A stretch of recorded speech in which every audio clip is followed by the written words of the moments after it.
Right, so we're in T3's offices and Sony has sent us down their brand new PS4. This is the first time this machine has been given to journalists to have a look at outside of a glass box, so let's have a look.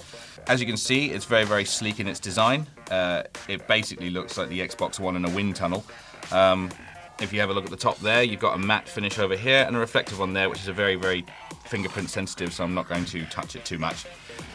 At the back, you've got several ports. You've got your HDMI, you've got your optical port, you've got your LAN connector, you've got your AUX port, and you've obviously got a port for the power cable to go in. You've also got a huge series of vents back here, so this probably keeps the machine quite cool. At the front, you've got your USB ports, which are for the recharging of the controller, and your slot for your PS4 games.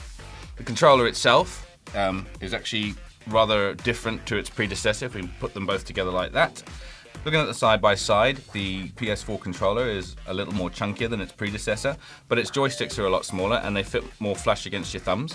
The face buttons and the D-pad are pretty much the same, except they're more flush against the controller on the PS4.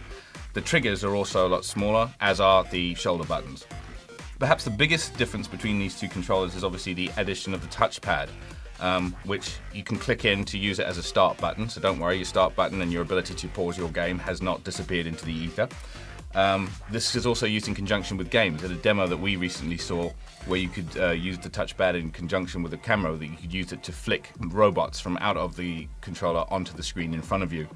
The controller also has rumble filters inside it, which give you the impression that weight can be displaced inside it. In the same demo where we were flicking robots onto a screen, we could also pull the robots into the controller, and then when you rolled the controller from side to side, the rumble filters displaced the weight, so it actually felt like robots were rolling around inside your controller, which was pretty cool. You got your PS button, which is where you would expect it to be, but you also have a speaker just above that.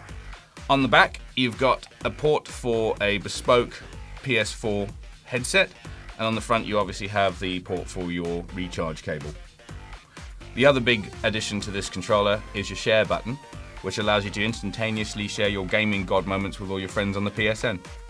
Okay, looking at the PS4 next to the PS3, it's interesting to see that the PS4 is actually smaller than its predecessor, and this is a PS3 Slim, by the way. This isn't the big chunky beast that went on sale all those years ago.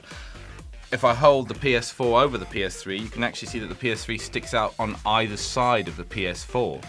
A lot of people like to store their PS3 on its side, like so. I'm not sure I would actually try that with the PS4. I mean, we have been sent a stand for it, so apparently you can stand it on its side. But the stand itself, as you can see, doesn't really increase the PS4's base very much. So I don't know about you, I'd probably store this as is underneath my television set.